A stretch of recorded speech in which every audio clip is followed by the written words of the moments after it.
Hello and welcome, my name is Miro and thank you for joining me for the penultimate episode of Hoya of the Week. I always wanted to say the word penultimate, so fancy. Today we have one Hoya occultata that you will see. I do think I forgot to bring you the other one, of course, but I do have two other plants here that are in bloom and I just had to show them to you.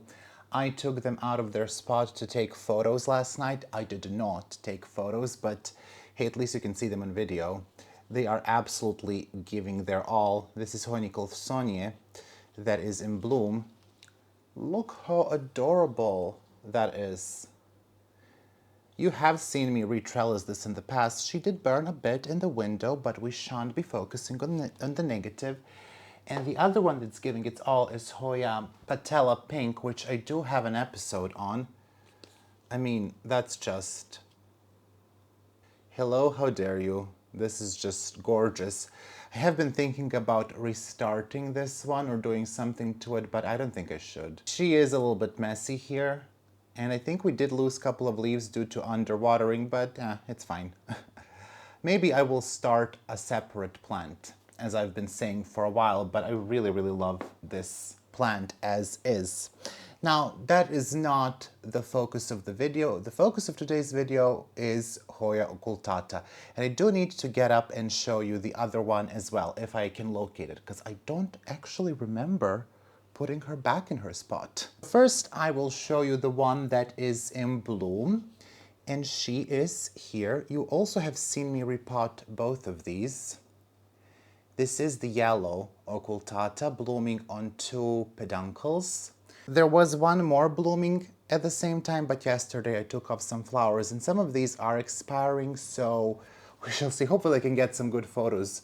I have mediocre photos of this one, but hopefully we can get better ones. And then here is the red occultata. She has grown a bit, relatively slowly to start, but we will get into that. Occultata in the name, Hoya occultata, means hidden, and it refers to the hidden corona.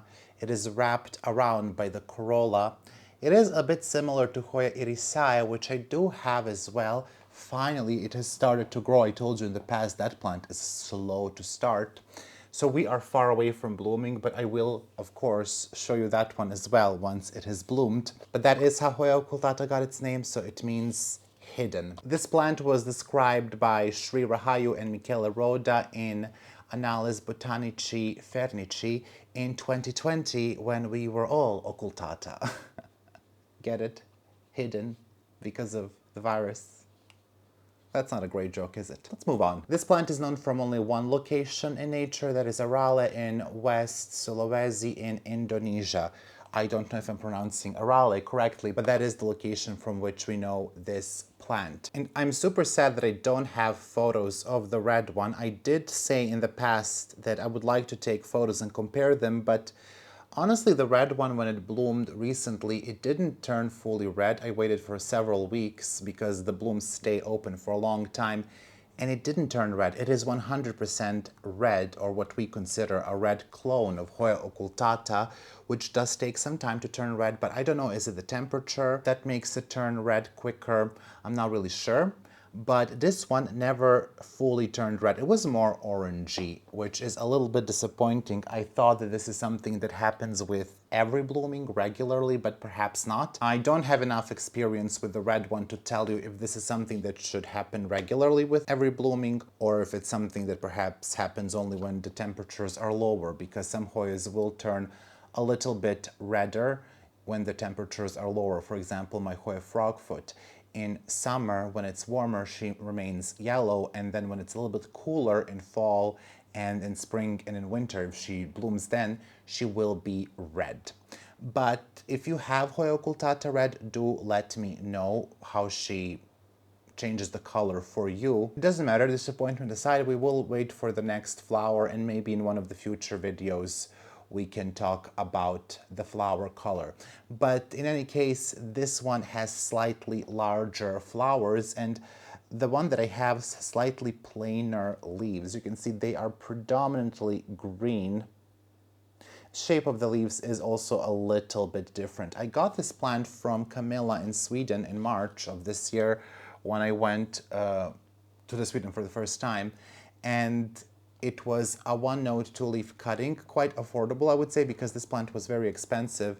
It's still pricier than the yellow one, but as you can see, she grew 2 nodes. For the first time, or 3 nodes, we lost the leaves in the first 2. She didn't grow right away. First, she focused on blooming, so I actually bloomed this twice. First time it was red, the second time it was not fully red. So let me know what you think about that. But the other one I got when I was in Switzerland, which was last year in September. It was I think with a couple of nodes, but I was left with 1 node and 2 leaves, or I actually was left with all the nodes, but the leaves fell off because I don't think all of them were fully hardened off. And it did take some time to root. I initially tried to root this one in pumice, and it didn't root for the longest time. It dehydrated, and then I just put it in moss and it rooted very quickly. So I would root this in moss. I rooted this one as well in moss, so it's very fast to root that way. This one has slightly more interesting leaves. These are splashy. There is a clone that people sell as Hoya occultata splash. But to be quite honest with you, I don't see a big difference. Maybe you do have a splashy one, so you can let me know. But to me, this is splashy enough. I actually think they're very, very pretty. In the beginning, she wasn't as pretty, I can tell you that, but she definitely grew into it. And this is a Hoya that has a bushy growth. So you don't necessarily need a trellis, but she will sort of continue to grow this way. She is not able to stand on her own. Even when the time comes and this becomes more woody, she will always kind of have this growth structure. We have seen that with Multiflora, with Loki, and with those two. And with those two. I also, with Frogfoot, that one also sort of grows this way, so the bushy growth. If you want, you can use a stake, but I do like this, to be quite honest. I think this would look very nice on my wall, but I have some other plants on my wall and it won't fit, and this one needs to be watered more frequently than anything that I have on the wall. Those I can water less and get away with it. With this one, you really do want to make sure she is watered, hence the self-watering pot. I did water her yesterday, and you can see we relatively recently repotted it, and there are already roots coming out, going for that reservoir. I don't know if this one is the same. I think perhaps. And there are some roots down there, which I don't really know if it's visible on camera. Yeah, it's visible. So good growers, they are good growers once they establish. Both are slow in the beginning for me. This one was also slow, and then now she sort of started to grow really quickly and to bloom even more profusely. For some people, I think they're quick from the beginning, but in general, these are very easy plants, something similar to your Hoya Loki or Multiflora. They're really no fuss in my opinion, though I do keep both of these in my grow tent. I think when they grow up a little bit, when they become bigger, I think they will be somewhere on my shelves, somewhere in the room, because it's not really necessary to keep them in the grow tent. I have found them to be resilient as well to mites. They are thicker than Multiflora and Loki, the leaves. I can't really describe the thickness, they're slightly thicker, and both are capable for blooming early on. Good thing about this plant is that the flowers last for a long time. Now, they are a little bit odd.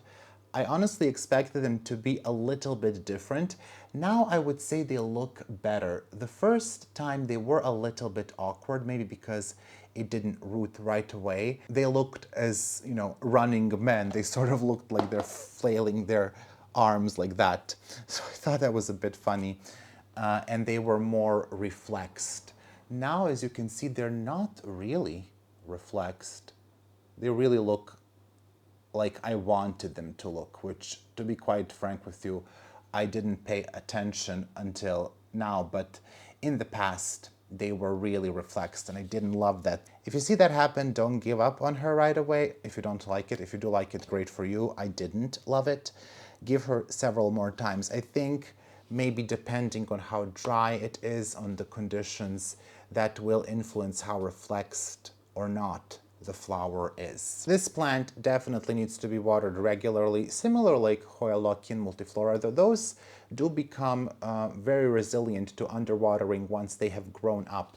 Now this one obviously is not a grown-up plant, but I do believe that at one point she will become more resilient to underwatering. And it's not that she isn't resilient now, she can go quite a long time and the leaves are not going to really shrivel right away, but you might lose some of the flowers and you might lose some of the baby leaves. I didn't lose that many, to be quite honest with you, on this one. I think I lost maybe 2 or something like that, but I did lose a couple of peduncles. She had more peduncles essentially at every node, and they seem to stick around.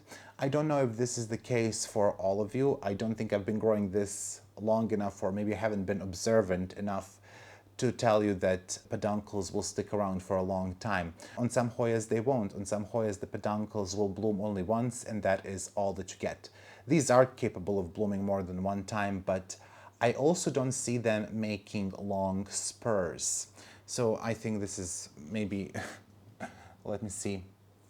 So maybe this spur here that you can see, I don't know if it gets much longer than that. That's also not an issue because, again, as I told you, she will bloom on each new node. You don't have to really wait for peduncles, and it's not like one of those Hoyas that gives you a peduncle and you think she's going to bloom and then she doesn't. There are many, many Hoyas where peduncles mean jack. You know how to finish that sentence. And as for fertilizing, I do try to fertilize this every time I water, but to be quite honest with you, lately it is not happening. I haven't been fertilizing them that regularly. Maybe they will bloom a little bit better, maybe they won't, but I don't find it to be a particularly heavy feeder. To me, it looks fine, the leaves look fine. I don't see any issues, any discoloration that would indicate that she is malnourished. Question mark? Is that the word? You should learn English better. As I said, the flower is very long lasting, 2-3 weeks, depending on the conditions, maybe even 4. I don't think it's quite 4 weeks, but I'm not sure. I haven't really measured, but 2 weeks minimum, over 2 weeks for sure, actually, even when it's hot. And to me, the flowers don't really have a scent. I don't know if that's true for the rest of the people. Honestly, my Hoya patella does not have a scent. Carolina tells me that she can definitely smell a scent on the pink one. Multiple times I smelled it. I don't smell it. Hoya species Affinity Lambi to me smells like chlorine. To some other people doesn't. Some people said that this Hoya Nicholsonia should smell pleasant. I don't think so. She really smells a little bit nasty to me. Not super nasty, but it's a bit, I don't know. I don't like it. I don't love it. I do like, for example, Hoya carnosa or the cultivars of Hoya carnosa, how those smell. So that's all subjective. I don't want you to be making decisions based on that. And who knows, maybe you are one of the people who will like the odd smells. No judgment. Maybe you do like Hoya mathildor serpents who smell like urine. Maybe there should be a video on that, Hoyas with odd smells. Anyway, let's move on. I will insert a photo of Camilla's Hoya occultata red in bloom. She does have a good photo of them side by side. I aspire one day to make the same photo, but she is quite young. But she is branching out, which actually makes me happy. I see on several spots that she is branching out. Actually, I would say even on all of the nodes, which is interesting because this one has made no attempts. There are no whispers. Maybe here there is like a whisper of potentially her branching out. I never cut this one and I don't intend to. I think I will let her grow again and we'll see if I can place it somewhere outside of my grow tent. I do have a spot I have rearranged, as you know.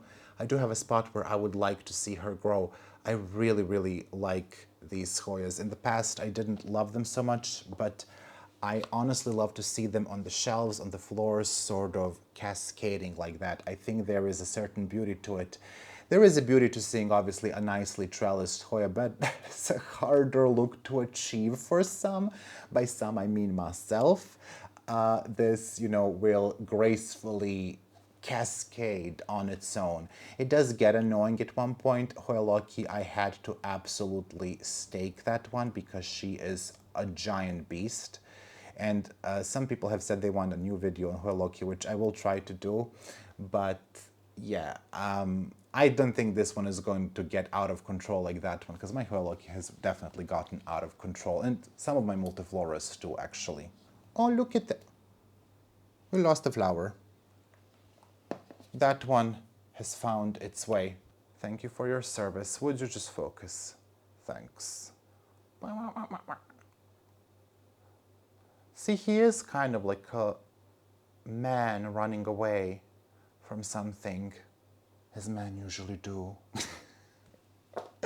That is all that I have to say on Hoya occultata. Super easy Hoya, really suitable for beginners. The only downside is that it's still, I think, expensive. I don't think you can get this for cheap. I believe, I might be saying this wrong, but I do believe that in Europe it's still above 50 euros / dollars for the yellow one. For the red one, it is a little bit more. I did pay, I do believe, 70 euros for this. And I have no regrets, to be quite honest with you, because last year it was 300. So I considered it a great discount. And really, I'm one of those people that's super easy to trick. Like, you can put up a price one year, like $1,000, and next year say it's 200. I'm like, oh my gosh, a discount. It's basically free, which is not the case. And then I will try to sell a bunch of my Hoyas too. Get that. But anyway, enough about me. Let me know what you think about Hoya occultata, if you have it, if you like it.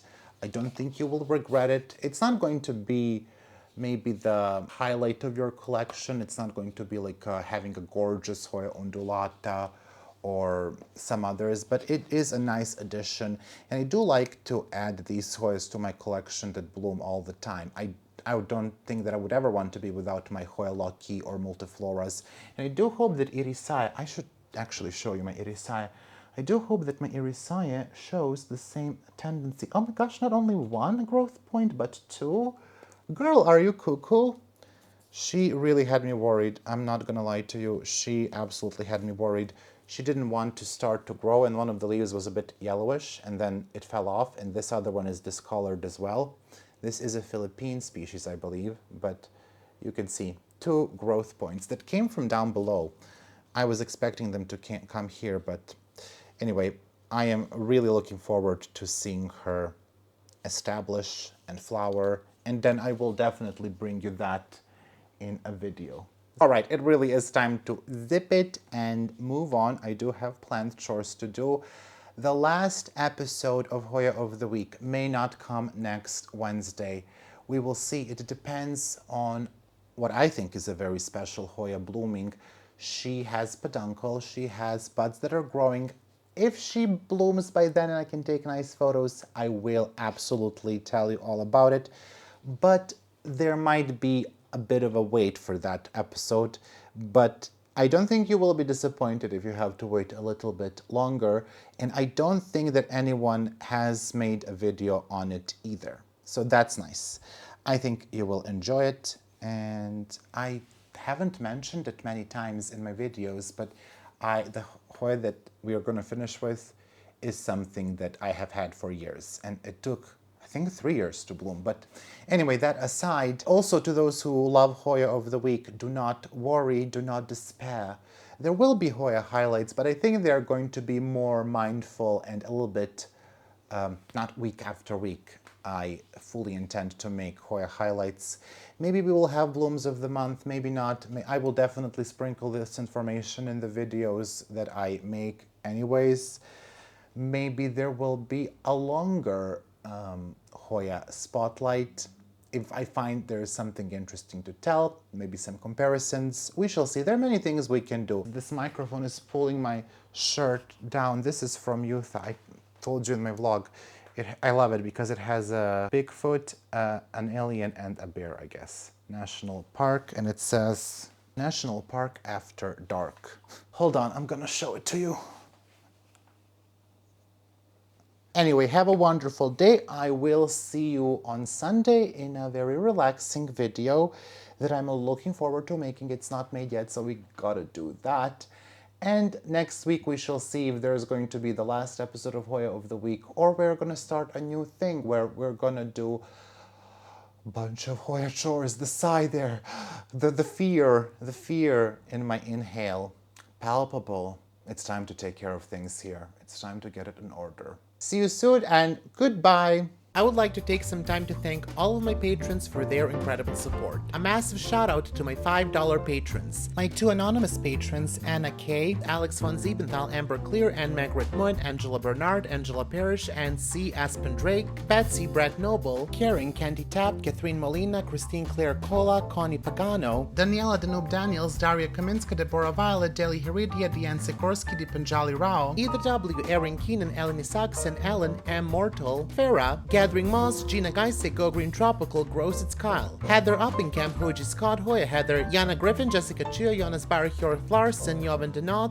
Kara, Catherine P, Casey Gross, Callie Gallagher, Kelso, Kimberly Polka, Kiwi Mochi, Christy Ehrlich, Lisa Mary, MPLS, Lori J. Revert, Mandy Milliken, Marcel Har, Maria Stein, Marina Yarmolich, Mars B, Marty Miller, Mary Rose, Melissa Walker, Michael Curley, Michelle Herron, Nicole Ferranti, Mirka Grun Roos, Moa Edmond, Nelly Yang, Niha Basso, Nicole Maroney, Nanguin, Nita Macy, Odette Brooke, BJ Planet Druid, Rachel Peterson, Sandra Cornelius, Sherry Kumar, Sophia Rian, Stephanie H2O, Tessa Martins, Tia BTJWO, Trista Bailey, Tristan Thomas, Wendy Rossman, Zenia Green, Youth of the Walamut, Zaira Rivera, Zordarama, and Zlakov Niponi. A big thank you to my $3 patrons, Angelina Farnan, Anna, Kilone Constance, Daryl De Rosario, Eden C, Jessica Petron, Catherine Parsons, Kens Brown, L. Lindbergh, Lindsay Ann, Mary H, Monica Wykers, Nella, Saigzera, Renee Church, Ringlov Tang, Watanas Riakul, and Wendy Foreman. And a thank you to my $1 patrons, 1 anonymous patron, Alice Borland, Brandon Pacheco, Christina Greengrass, Carissa Godley, Colleen Coy Levi, Couture Helvetica, Emilia Bronson, Jamie Arsenath, Jolie Sullivan, Kayla Vavra, Kelly Ash, Chris Perez, Lauren